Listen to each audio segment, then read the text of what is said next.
動でお風呂を沸かします。お風呂の線は来ましたか？自動でお風呂を沸かします。Hello and welcome to another working from home episode of No Such Thing as a Fish, a weekly podcast coming to you from 4 undisclosed locations in the UK.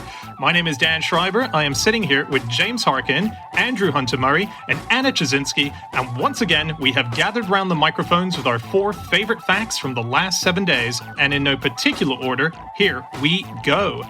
Starting with fact number 1, and that is Anna. My fact this week is that the Holy Roman Emperor once made every citizen of Milan pluck a fig from a mule's genitals with their teeth. Okay. There's so much to unpack here. My main question is about the dynamic of, as in, how do you get a fig into a mule's genitals? Like, which bit of the genitals is it going into? Oh, well, I'm so glad you've asked both of those questions, actually, because I do need to be more specific. I believe it was the anus, according to most sources, which we're counting as part of the genital. Is that a genital? Yeah, I don't Definitely usually. not. No, No it's way. not a genital. You can't generate new life. Sorry. Anna, we've got a lot of explaining to do. Right. You could tuck it between the penis and the ball bag, I suppose. Can I just say, I thought it was a female mule. No? Yeah, I thought it was going in the vagina of the mule. Yes. Wow. Some sources say genitals, some sources say anus. Was Basically, there one mule which did all of stood in for every citizen You're of Milan? right. Because that's a huge queue. It's a long queue. Right. Yeah. And you'd have to But set up a they didn't do citywide this. system. They didn't do this over one day, Andy. This wasn't like a... this was a years-long process. So like jury duty. That's it, yeah. You get a letter. Oh, man. What is it? You're going to war? No, worse. Okay, look. I have one more question. Oh, right, great. I think it's more important. He's the Holy Roman Emperor. Why is he doing this kind of shit? Didn't have much on. No, this was at Milan, was causing him, Frederick Barbarossa, a lot of problems. This was 1162, and it was all full of uprisings. And basically, his wife went to visit Milan, and the people in Milan disliked Frederick so much that they humiliated his wife, tied her to a mule and made her ride backwards on this mule around the city. So Fred, was like, you humiliated my wife. To make up for it, I'm going to make you all do this thing. And actually, in answer to your very good question, Andy, about how you get the fig into the mule's anus or vagina, sources differ, you would have to put it back into the genital with your teeth. So they had to block it out and then return it. That was my other question. Do you get to eat the fig afterwards? I'm afraid I think it's the same Massive fig expenditure. That's true. Oh, yeah. You don't want to be at the back of that queue, with a manky fig. That would be disgusting. Yeah. Anna, in fairness to the people of Milan, they were being sieged by the Holy Roman Emperor at the time. It wasn't like they just humiliated his wife just because they didn't like him. It was more because he was attacking their city. It was bigger than that, yeah. He was besieging the city. He was having a lot of problems at the time with various cities he was supposed to rule. And yeah, the Milanese did not like him. And actually, as part of this uprising, the 3 wise men were moved. So Milan was known for having the skulls of the 3 wise men. And then when Frederick sort of beat them down, he had the skulls removed and moved to Cologne Cathedral, and they're still there today. Which is quite amazing. This is like 1,000 years ago almost. I think if everyone was doing it, I would have no problem in doing the fig challenge. I mean, that's what it would feel like. It would feel like it'd feel like the ice bucket challenge. They were actually also raising money for charity, weren't they? It was a donkey sanctuary, in fact. You had to nominate 5 people to remove a fig from a mule's genitals afterwards. Yeah. Maybe there was a sense of solidarity amongst them because they'd all suffered together. But they did. So what they had to do was they had to get it out with their teeth and then take it to the executioner, who was the person who would have beheaded them if they failed. And then they had to say, "Ecco il fico," as in, look, here's the fig. And then they had to replace it. And apparently in Milan, after that, sticking your thumb between your middle finger and your index finger, I guess, like I'm doing right now, is a sign of, it's known as making the fig, or it was known as making the fig, and it was an insult based on this That is still an insult quite a lot around the world, actually, doing the fig. Because it looks a bit like a vagina if you do it this way. Yeah, Or it if you do it this does. way. And it's kind of still in Russia, for instance, if you do that. It doesn't mean like a really, really bad insult these days. It's just a bit like giving the V's kind of thing. Okay. It does mean your mother's vagina. Like in Madagascar, I read that if you went like that, you are going, it's not screw you, it's your mother's vagina. I can't But speak with for the- Madagascar, but I can speak. I've had it done to me in Russia. That's all I can say. Right. And it's not because my father-in-law did it to me, and apparently it's not a massive insult. It doesn't mean get away from my daughter. Sure, means- that's what Polina told you. Yeah. He was actually complimenting you, Jen. There's a weird thing because in Italy, there's a really weird linguistic confusion, right? Because if you say, I hope I get this right, bella fico means nice fig, but bella figa means beautiful women's genitals. So there's a weird verbal link between the two as well. Yeah. And the BBC, a really old BBC talk board, had a thing about someone who'd been trying to order figs in Italy. And they said, I started off by asking how old was the fige, how much I loved it when it was fresh, as long as it wasn't too old, how I loved to eat it, and on and on. The lady was clearly shocked, but I kept going on and on, trying to explain how much I liked it. Oh, Jesus. It's very much got genital associations around the world, hasn't it? And it looks famously like a... Look, we all know what it looks like, guys. We don't need to go into that. I just wanted to say one more thing I really enjoyed about this besieging that Frederick was doing, because I didn't know about this. So he was really into underground warfare. So when he was besieging Crema, which he besieged before Milan and Milan, he dug a lot of tunnels. And I didn't realize in medieval times, tunnel warfare was a huge deal. So you're besieging a city and you dig a tunnel underneath and then you countermine from the other end, as in you dig your tunnel and you would meet in the middle. And then two enemies it would have to be big enough to take you on horseback. And then the two enemies would meet Hang in on, this what? tunnel. Yeah. The horses would go down into the tunnel and they'd meet on horseback, and this was a means of combat. And loads of people did it. So at Agincourt, they had a lot of these. They were dug by the Welsh miners. way. Because they were good at mining. Honestly, so what happens is you've got two armies coming at each other, and it is big enough to get a horse down, but only one horse. So it means that the person at the front of your battle can only fight against the person at the front of their battle. Oh my And then God. whoever wins that then fights against the next person in the queue.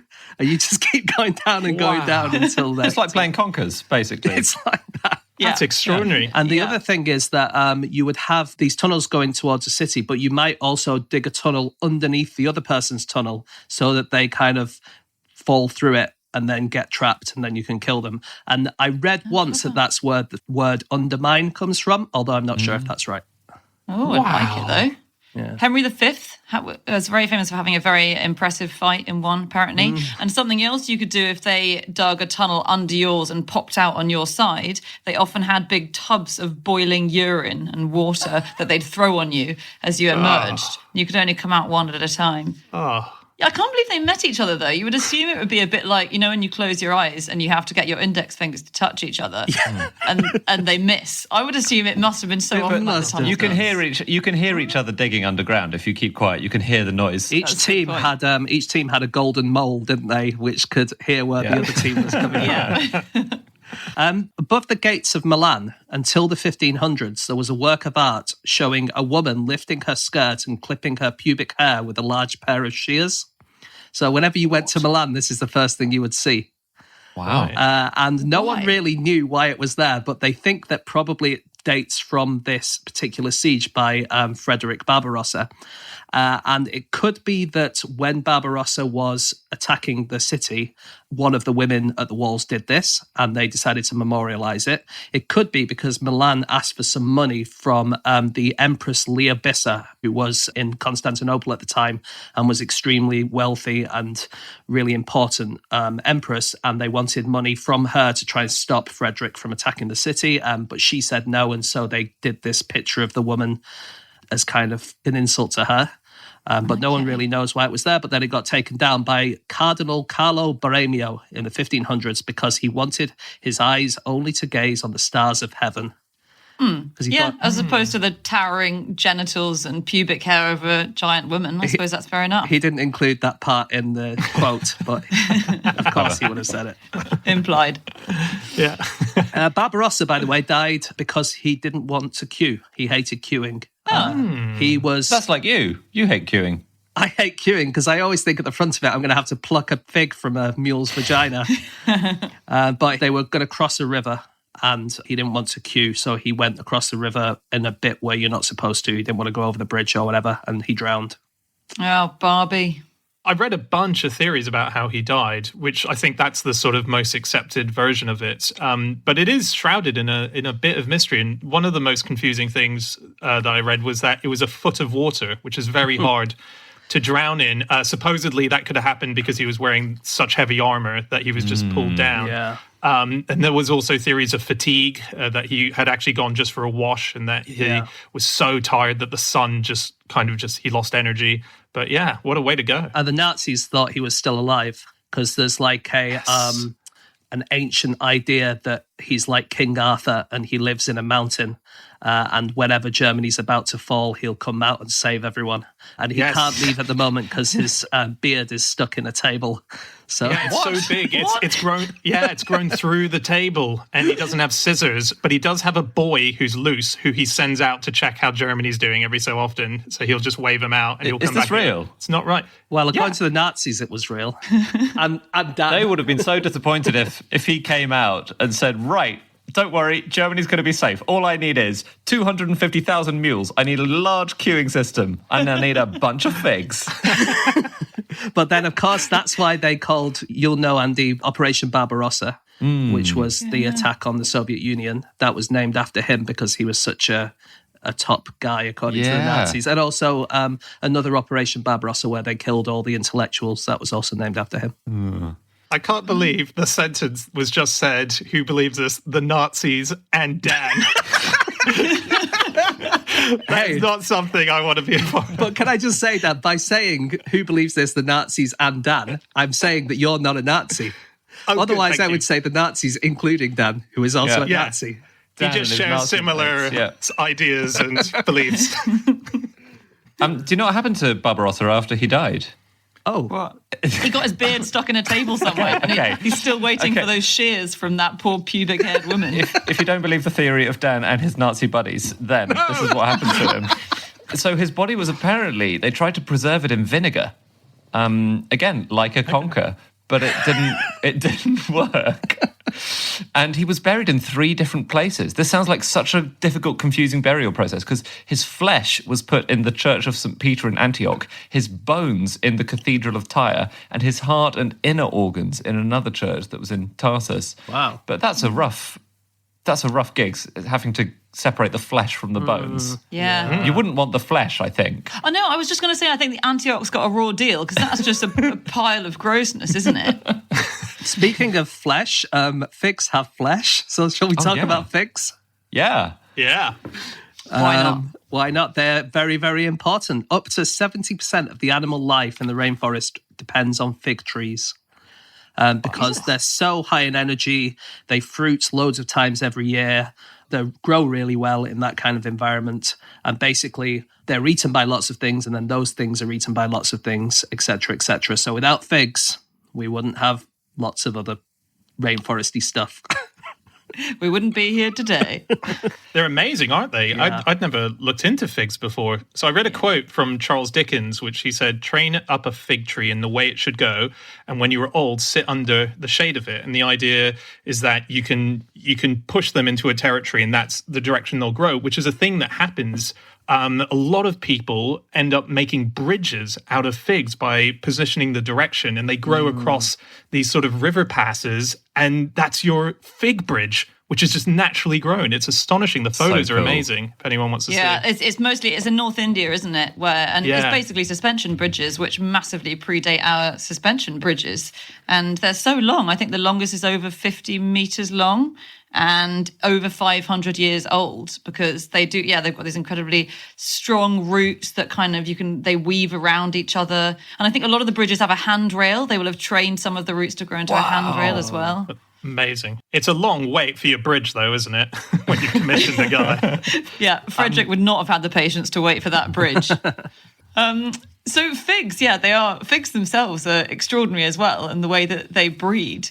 Every fig that you eat has at least one corpse in it, probably lots of corpses inside it. Is that all of the figs that you eat, like the ones from the supermarket? Oh, well, technically, probably every fig you eat doesn't have a corpse in it because these days they're often done artificially. But if you're eating a fig that has been naturally propagated, it's got at least one corpse in it. Because the way they breed, it's an extraordinary way where every fig, and I think there are more than 750 species of fig, has its own specific fig wasp. And the way the figs are pollinated is that a female wasp will burrow inside the fig. And weirdly, a fig is an inside-out flower. So the flower is on the inside, the bit that needs pollinating.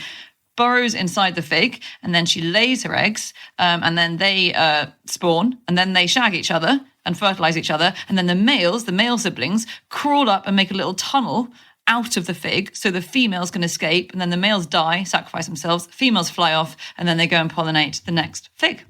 Beautiful. It's amazing. Story. It's so cool. You've kind of glossed over the incest bit because a lot of the figs, the wasps that hatch are siblings. Reasonably, I think, to gloss over that bit.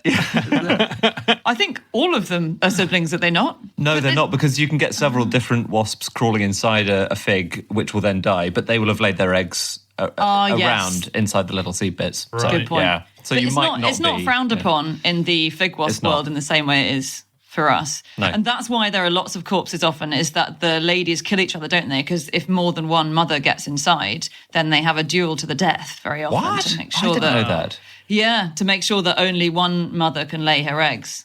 But then the poor mums of figs amputate their wings as they go in, right? So the mothers can never leave. Yeah. So they're doomed. And their and antenna as well. Yeah. Yeah. Have you heard of Mike Shanahan? Yeah, I've met him. Yes. Oh, You know him? right. Yeah. He came on our radio show a few years ago. He is amazing. He's more Mr. about Fig. He knows more about figs than anyone I've met knows about any other subjects, apart from perhaps Erica McAllister and flies. That's the only other person I can compare. Yeah. He's brilliant. Or Dan Schreiber and Nazi sacred myths. Yes. Apart from those guys. So yeah, he's written this book called Gods, Wasps and Stranglers, which is unbelievable. I've only read a chapter of it, but it is so interesting. If you're interested in figs, this is the book to read on the subject, basically. I actually found something that I think Mr. Shanahan got wrong in his book. Ooh. Yeah. Go on. Well, it was just we were talking about royals, and we're talking about so Barbarossa and the fig. I found a modern royal that was associated with the fig, which is Queen Elizabeth II, who was asleep in a fig tree when she found out she became queen. Excuse me? Sorry, Yeah. our current queen was asleep in a fig tree. She was famously in Africa, wasn't she, when she found out? And it was a treehouse, was it, or something? I think Exactly. Didn't she crawl inside? She crawled inside a fig. That's and right. Unfortunately, she lost her wings and antenna on the way, but a nearby equerry was able to pry her out. Yeah, but let's gloss over the incest for a second there. She was staying in a tree house, and the story, the sentence is that she went up the tree a princess and she came down a queen. But I think that they actually found out quite some 40 kilometers away from the actual tree where they were staying, because they were out and about, and Philip delivered it in a sort of cabin. So it's not quite true that she was in a fig tree, which would have been fantastic. Wow, that's so many preconceptions shattered there. Everyone at home has had to adjust their whole belief system. Okay, it is time for fact number 2, and that is James. Okay, my fact this week is that library books can set on fire if you put them in the microwave. It's ruined many a dinner for me, certainly. All my cookbooks have gone up in flames. That's when it says cookbook, it doesn't mean cook this book. This is more of a public service announcement than a fact, and it comes via a library in Michigan, the Kent District Library, that's asking people to stop microwaving their books to prevent the spread of coronavirus. And that is because they contain a little chip in them, which is a kind of chip we've mentioned before called an RFID chip, which is what you get in your Oyster card or in your contactless credit card or in your massive seal that you use to spy on the United States if you're Russia. And they're also in these library books, and they're made of metal. And if you put metal in the microwave, a lot of the time it will set on fire. And people have been doing this with library books, and they've tweeted a load of pictures of very burnt library books where people have been trying to sterilize So them. these chips, you can't put them in the microwave. Are they oven chips? Very nice. Very good. But no, don't put them in the oven either. It's a Right. very funny joke, Anna, but this is not a funny matter. It's not a laughing matter. Got it.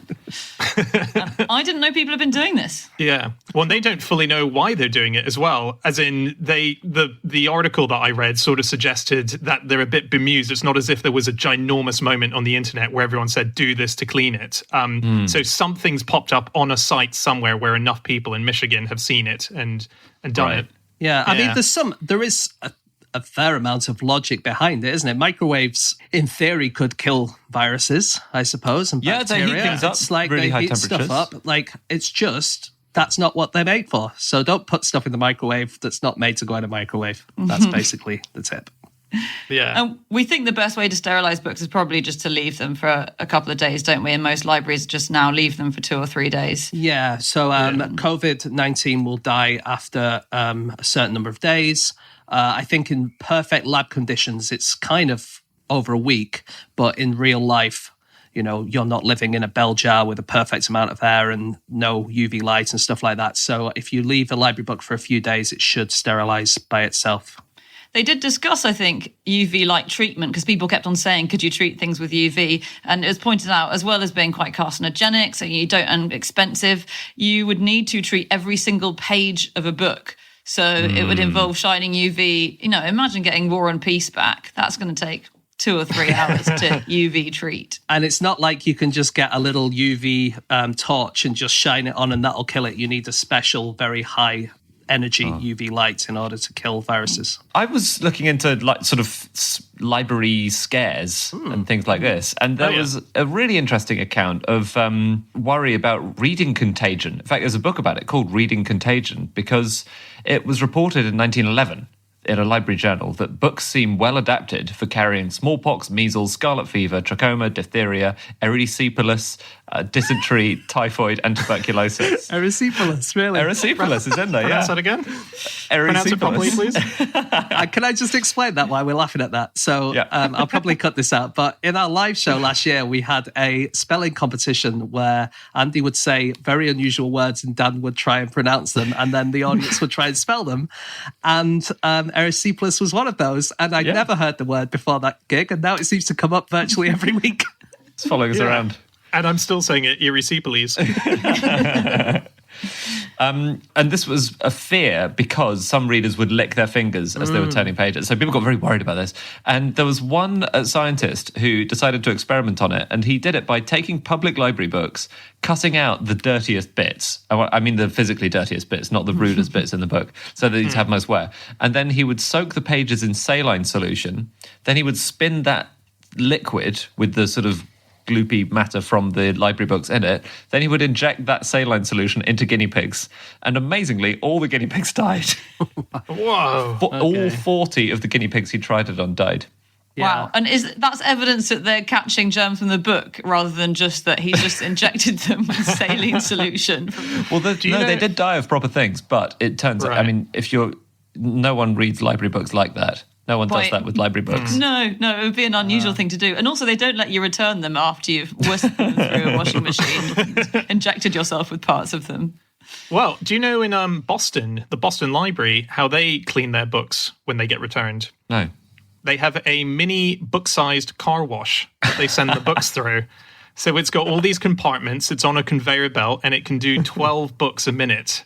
They don't use it on the extremely rare books. It's just for more modern books. And it's a dusting system as they come through, spinning brush bars and so on. You can watch videos of it online, and that's how they amazing. clean their books. That's not to sterilize them or anything, is it? That's to get rid of all the dust and Yes, all the, but all the anything things. that's returned just for maintenance, basically. So But yes, funny. not sterilization. There was this scare about book germs seemed to go on for a long time. So it started in the 1870s-ish, I think, and it lasted, as you say, well into the 20th century. And in 1907, there was a law in the UK passed that said if anyone was ill, you were not allowed to borrow a book from a library or return a book to a library.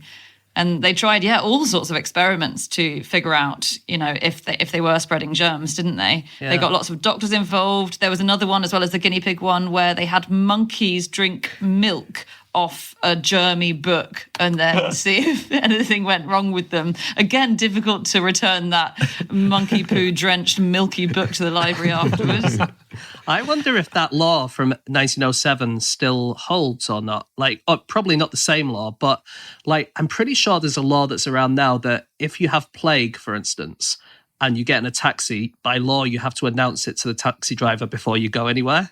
And I think it's the same. I think it's the same Public Health Act that those two things are from. So I wonder if you have to announce to a librarian that you have a certain illness before you give your library books back. Wow. I don't know. Because it was basically someone died, didn't they? There was a Nebraskan librarian that died of tuberculosis. And that kind of made everyone think, oh, shit, there could be something in this. But do you know the Spanish flu from 1918 or 1919? Yeah. They thought that could travel on telegraph wires because a load of telegraph operators got the disease at the same time. But obviously it was because they were all in a room together. In the same air. There was also one where a load of bank tellers in a bank got sick at the same time, and they thought that maybe it had come with the money. So it was like they thought that whatever was coming into that building might have been what caused the illness rather than one of the people giving it to everyone else. Hey, when we were on tour last year in America, we were in New York, and I went to the New York Public Library. And it is stunning. Have you guys been when we were there? No. Or been any other time? It's just this majestic building. And I saw that they had a lot of sort of relics of literature in there. So I started looking into it to see what else they have. And there's some great things about it. For example, there was one customer, as it were, someone who came every day and sat at the same desk for 52 years. And that was from 1923 to 1975. And it was it was a man called Norbert Perlroth, who was the head researcher for Ripley's Believe It or Not. And he used to sit in that library every single day, or most days, at the same desk doing his research. Wow. And because the research available in that library is astonishing, they have the largest collection of restaurant menus in the world. For example, they have 40,000 restaurant menus, and it's used by chefs all over the world to sort of find old, ideas for what they can do with their menus. But it's also used by biologists, marine biologists, to study fish populations to see if there was a spike in what was being eaten in the restaurants around New York at the time. Yeah, so it's used for sort of understanding ecology as well. There's one library designer who designed libraries like the Qatar National Library, which is incredible, and also the Seattle Library, which is quite famous. I think it has a spiral of ongoing books. So you walk from the bottom to the top and the library shelves never end. Anyway, this architect he's a Dutch guy called Rem Koolhaas. As in his name. Nice. It's Koolhaas. What a name for an architect. What a great name. So good. Hey, cool house. Yeah, I hope he just hears that all the time. Just as this fact was about microwaving library books, I've got one thing on microwaves. Okay. I was looking for interesting microwave stories and things you shouldn't microwave. And in 2017, there was a man who had to be freed by firefighters after cementing his own head into a microwave. He was called Jay Swingler, 22, from the UK. He and his friends, they mixed up 7 bags of polyfiller and they poured it around his head inside the microwave, which was protected by a plastic bag. He wasn't stupid. All right. And unaccountably, it then dried and they couldn't get him out. They tried for an hour and a half to get him out before calling the fire brigade. This was all for YouTube. And the emergency services turned up and they sort of chipped the microwave apart. They destroyed the microwave. And they then didn't fine him very generously because they assessed that he had been at risk of dying. Sorry, I thought you said they didn't find him. Yeah. They just keep chipping and keep chipping. He must be in here somewhere. Anyway, he was later interviewed and he said he hadn't wasted the emergency services time because they saved my life. Whereas I say that he did waste their time because they saved his life. There was an interview with Robert Pattinson earlier this year in April with GQ, which I assume they must have done over Zoom or over Skype or something, because he's in a house which appears to be a hired house rather than his own. And while they're interviewing him, he's making some pasta in the microwave. Now, he has come up with a new way of making pasta. It's a bit like a Pop-Tart, but you make your pasta and then you put a load of American cheese and sugar with it, and then you cover it in cornflakes. And apparently it's the most delicious thing that Robert Pattinson has ever eaten. So he's making this while he's being interviewed by GQ. And they're asking him about it. And he puts all the cornflakes on the outside, and then he puts it all in tinfoil. And he says, are you allowed to put tinfoil in the oven? And the GQ guy says, yeah, you can put tinfoil in the oven. You're just not allowed to put it in a microwave. And then Robert Pattinson goes, I think this is an oven. And so then he puts his his Pop-Tart thing in what he thinks is an oven, but which is actually a microwave. And they're still doing the interview at this point. And then about a couple of minutes later, the whole thing explodes. The microwave explodes and all the electricity goes off in Robert Pattinson's house. What? And I've got to say, this is the best interview I've ever read in my whole life. And has anyone checked on Robert Pattinson recently? Because I'm a bit worried about him. My brother-in-law, Charbel, works in hotels, and he once got a call up to a room because the guy who was up there had ordered room service, had his food, but clearly hadn't finished eating it. So he called Charbel up. Charbel entered the room and he said, I need your help. I was trying to reheat my food, but I can't get it back out of the microwave. But what he'd done was put it into the safe. And he'd locked his bolognese or whatever he had. That's fine. So the code was probably 3 minutes or whatever. That's so funny. Okay, it is time for fact number 3, and that is Andy. My fact is that one of the kings of Leon was called Alfonso the Slobberer. The Kings of Leon are still going. What do you mean was? Yeah. Well, I'm glad you pointed that out. Obviously, Kings of Leon, great band, 3 of them, Jared and 2 others. None of them's called Alfonso the Slobberer. It turns out that before the band even thought about forming, there was a kingdom called Leon. And that's what they're very cleverly referring to in their name. And Leon is it was a huge chunk of the Iberian Peninsula, so northwest Spain and what is now Portugal too. And it had a king in the mid to late 12th century called Alfonso, and Alfonso was an angry guy. He would have fits of rage that made him foam at the mouth, and that's why he got his charming nickname, Alfonso the Slobberer. Wow. Yeah, we do know a bit more about him. We know he married his cousin twice, not the same cousin, different cousins, so he had a type. And annulled them because of it, right? It's so bizarre that you can make that mistake. Like, he marries a cousin, and then he had, I think, 3 children with the first one, and then suddenly he was like, oh, damn it, it's incest. Not allowed to do it, so it had to be annulled. And then did the same thing again, had 5 children with the next one, annulled again. I think the second one might have been his first cousin once removed. Yes, it you're was. right. Yeah. But did you know, I didn't know this. It's so interesting. I had no idea how strict the rules on incest actually were at certain points in history. Well, we usually gloss over the incest on this podcast. So the church had banned marriages for relations up to 7 degrees removed, which meant that you had to count 7 generations back, and it was illegal to... I mean, who on earth knows 7 generations back? It meant it was illegal to marry anyone closer than your 7th cousin. So It must have been an enormous hassle. If you Very fancied harsh. someone, you had to really trace... You had to go on Who Do You Think You Are to find out who you married. Alfonso also formed the Cortes de Leon in 1188, which brought together all the nobles in that area. And some people say it was the first parliament in the history of Western Europe. So that's one good thing he might have done. Oh. Yeah. There were quite a few kings of Leon over the years. Henry the Impotent, he was one.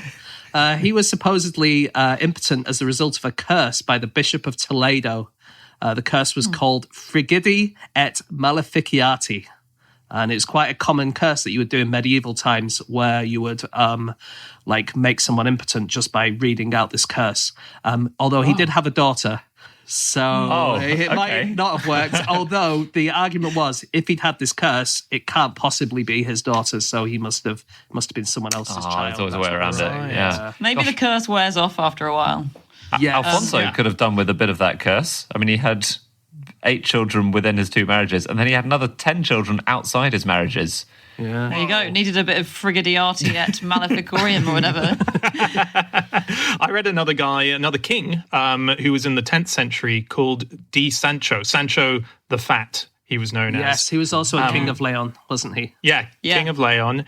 Interesting story. He basically was said to have been so overweight that it made it hard for him to walk. He couldn't ride a horse. He couldn't pick up a sword, and so he lost the throne as a result. He was disposed as a sort of weak king, and his grandmother took him to a doctor. And the story goes is that the doctor sewed his lips shut, except for a tiny little hole to put a straw through, to give him what was effectively the first weight loss diet, which was you can only drink stuff through the straws as your food. And he eventually lost half of his weight to the point where he could ride a horse again and pick up a sword, and he regained the throne because he came back as a strong... throne back. I have returned after a long time doing a diet. He was immediately deposed because of his speech impediment. At least he wasn't slobbering with that tiny little to hole. sip his smoothie. Yeah. He did have a serious problem, though. I think the contemporary accounts say that he was, what in today's measurements is 38 stone, which is too heavy. No horse big, can take that. And I quite like that the guy, it was just such a testament to what a mixed place Europe was then, that his grandmother wobbled him along to a Jewish doctor, this guy was, who worked for the Muslim ruler, Abdul Rahman, and obviously he was Christian. It was such a melting pot. And cured him. And it's good because he replaced Ordono the Wicked. It sounds like if it's between the fat and the wicked, you'd probably go the fat, wouldn't you? Yeah. Unless it was like a really kind of positive thing, like wicked. Yeah. It's true. And also, I suppose Sancho could be fat with a PH. He might have just dropped some heavy beats. Yeah. That's true. They were all DJs, the kings of Leon, turns out. Oh, yeah. If they were all DJs, then what about Bermudo the Gouty? I don't want to watch his set. There were quite a few queens of Leon, as well as the kings of Leon. Joanna the Mad, she was one of them. She was married to Philip the Handsome. And she really liked Philip the Handsome, but unfortunately he died. And then she kind of lived with his coffin and would open up the coffin every now and then so she could kiss his feet. And that's why they called her Joanna the Mad. Actually, Alfonso the Slobberer wanted to leave his kingdom to his 2 daughters. So Sancha and Dulce, he left officially after he died, he left it to his 2 daughters. But basically, the people of Leon were not really up for female leaders. And the daughters, and I think I would have done exactly the same thing, weren't really up for having a big fight about it. So basically they met with their half-brother's mum. So these 3 women met and they negotiated, look, we'll give this chap the kingdom and can we just have a bunch of castles and some money? And it was called the Pact of the Mothers. And they just went and lived the life of Riley somewhere.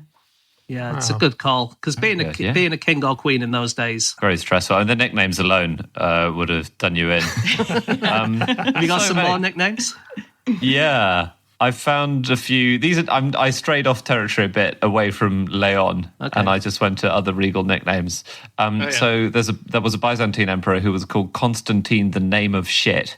Copronymos is what that was at the time, and it's allegedly because he shat in the font during his baptism.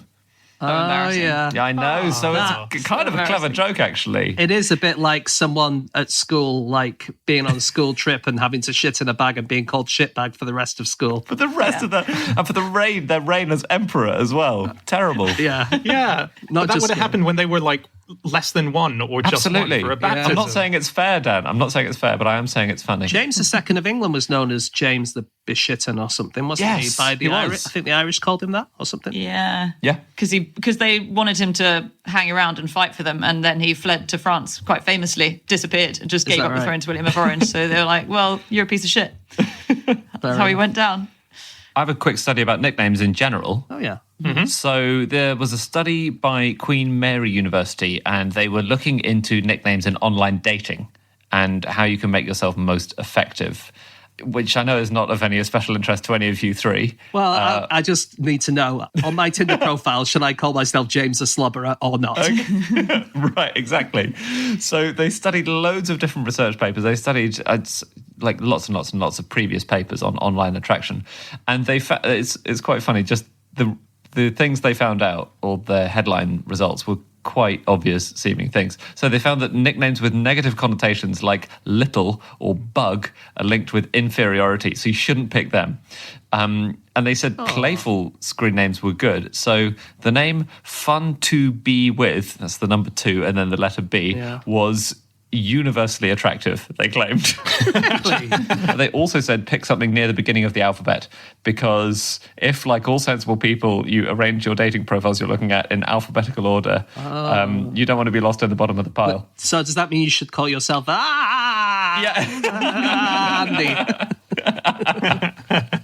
like in the Edinburgh Festival programme, where you always have like the AAAA comedy show. Oh, yeah. Exactly like that. Cause Zebedee the Gouty. He's not getting any dates. I've just got a few more nicknames I found of rulers throughout history. There's so many. Manuel the Sausage Maker, Wilfred the Hairy, Halfdan the Bad Entertainer. That's not a good one. No. Come on. Yeah. Halfdan. Wow. That actually is your online nickname, isn't it? So, yeah, he was from Norway. He was the son of Eystein the Fart. Oh, yeah. And... Yeah, so he was very generous paying his soldiers, but he was very bad in providing food and entertainment for them. Okay. You buy your own food and entertainment if you've got a good salary. Jesus. Poor old Halfdan. Okay, it's time for our final fact of the show, and that's my fact. My fact this week is that there is a Chinese poem made up of 92 characters in which every word is pronounced shi. The poem is called The Lion-Eating Poet in the Stone Den, or shi, shi, shi, shi, shi. Sure. Now, Nice. for any Mandarin listeners out there, just to quickly say, I grew up in Hong Kong and I was taught Mandarin throughout school, but I have a foreign Mandarin accent, so apologies if I butchered that slightly. It's a very hard sentence to say. The poem is even harder to say. Dan, that is an easy sentence to say. Sure. Surely it's the one that we can know. No, because you're saying it with one tone, and it's tonally. You just sound like a Mandarin has 4 librarian tones. there, James. Wait a minute. So when you said it, it sounded to my ears, it sounded like they were all the same tone. Sure. So sure is neutral. Sure is the downward. Sure is the upward, and sure. So those are 4 different shures that you could be saying as a result, which is why it's if you say this poem out loud, even the best Chinese speaker saying it out loud, no one will know what they're saying, because despite the 4 tones, you can still have about 15 different words which have that tone of sure for, let's say, going on the upward sound. So it is totally amusing to listen to it out loud. Isn't it true, It works in Dan? character form. Isn't it true? I might be wrong about this because obviously I don't know anything about this language, but is it not true that in classic Chinese it works way better, and in modern Mandarin and modern Cantonese it really doesn't work at all? Is that not? That's is that right. true? Yeah. But the cool thing about classical Chinese that I never knew this is that it's quite similar to modern standard Arabic today, but the way classical Chinese was used from about sort of the 8th century until about 100 years ago, it was a way to communicate between people who didn't speak the same language. So like China, Japan, Korea, Vietnam, all these areas in East Asia spoke different languages, but they all wrote in classical Chinese. And so they'd have this thing called brush talk, where if you met a foreigner, you couldn't chat to them, but you could pass notes. And so you'd meet a foreigner and you'd do brush talk. So I mean, it must have been extremely arduous, taken a lot longer, but you could just have a secret passing notes in class chat. Wow. It's pretty cool, isn't it? It's like when you go to an airport and the word for parking is the same in every country. Yeah. Or ATM. Like if everything was like that. Exactly. Could I quickly give a bit of a brief explanation about this poem and the author of it? Because this was written by a man called Yuan Ren Chao, and he's a incredible guy. He wrote it in the 1930s, and it was done as a sort of linguistic demonstration to show that you could manage to stretch out this one word into a 92-word poem. He was an amazing character. He moved over to America to study mathematics and physics at Cornell University, and he eventually studied philosophy at Harvard, and he became a huge influence within the world of Chinese language for the Western world. So when he was back in China, if Bertrand Russell came over, he would act as his interpreter. Back in America, he recorded the standard Chinese pronunciation gramophone records that people would get that would be distributed nationally, so people would understand a unified pronunciation of Chinese in America. He translated Alice in Wonderland. He wrote pop hits back in China. I mean, he was this incredible character. Have you heard this pop hit, by the way? I haven't actually. And weirdly, he wrote the music, not the lyrics for it. It's not exactly the Kings of Leon. Yeah, 1930s Chinese pop is not what you'd expect. And very repetitive lyrics, isn't it? It's like the Two Unlimited of its time. His wife was amazing. His wife invented stir fry. Yeah. Which is quite amazing. She wrote a book called How to Cook and Eat in Chinese in 1946, which went through loads and loads of editions. What a specific title for a book. It would have had a very quick sell-by date. It was like the book of the year 2019. No one bought it after that year. But she wrote a load of techniques that they used to cook in China, but her terms are now used quite commonly in America. So the term stir fry was invented by her and her daughter as well, who did a lot of the translation. Extraordinary. Yeah. What's quite interesting and ironic is that people use this poem as an argument against writing the Chinese language in the Roman characters, because they're like, it's way more complicated than that. And if you start putting them into Latin characters, then you just can't get the nuances. But of course, this guy, Yuan Ren Chao, he was very much pro-translation. He was a translator. So it's quite ironic that that has been used as an argument. But it is true that it's so hard to write down in Roman script. So there was actually someone who wrote beneath a YouTube video who was Taiwanese, and I think was talking about language spoken in Fujian, and said that the sentence, grandfather hit his head on a metal tin and grandfather felt giddy, is the word gong written 8 times, basically. So like gong is grandfather and then various other... Wow. So much fun wordplay. That's such a common word. Wait, which language did you say that was, Anna? That was in Taiwanese and in Fujian. Okay. And I spent about an hour this morning trying to practice the sentence, the horse is slow, mother tells off the horse. Is it all Mars? Yeah. I think it's like ma, me, ma, ma. How's that sound, Dan? Nonsense? Well, it would sound nonsense anyway, as is the point of the sure. Like, it's impossible to grip onto. You need to see that written in order to go, okay, ma, mother, ma, horse, ma, slow. That's where that would make sense for you. That's why it's so hard. Have you heard of the Hmong language of Vietnam? Yeah. That's got 8 tones in it. Whoa. Yeah. So the word paw, depending on where you're putting the tone, can mean either female, throw, thorn, pancreas, to see, or paternal grandmother. So if you want to say, I can see my paternal grandmother's pancreas. Yeah. They are brilliant, these little kind of oddities, though, aren't they? Because most languages around the world have something like that. So in the Ojibwe language of Canada, which was one of the biggest First Nations languages, there's a phrase, gada na na na na na, which means we should really go and get Anna, shouldn't we? No. Yeah. So I think we might start using that one whenever Anna's late to the hotel lobby.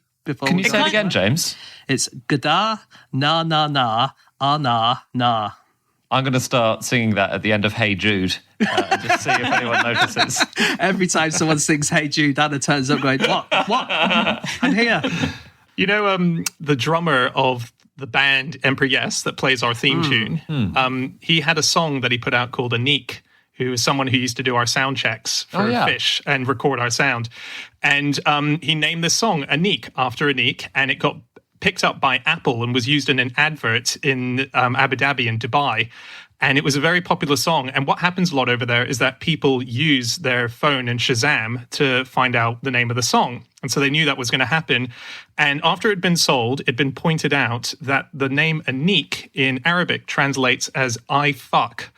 And Apple was suddenly pushing a big song on their advert with I fuck. So Adam had to desperately change the title of the song so that by the time it went out and Shazammed, it was a different song, and he managed to do it within the space of 24 hours before it went out. Wow. Really? But yeah, he almost caused international chaos for them.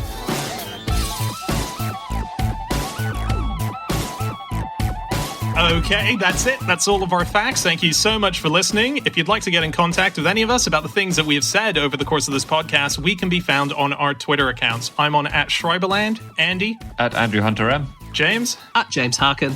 and Anna. You can email podcast@qi.com.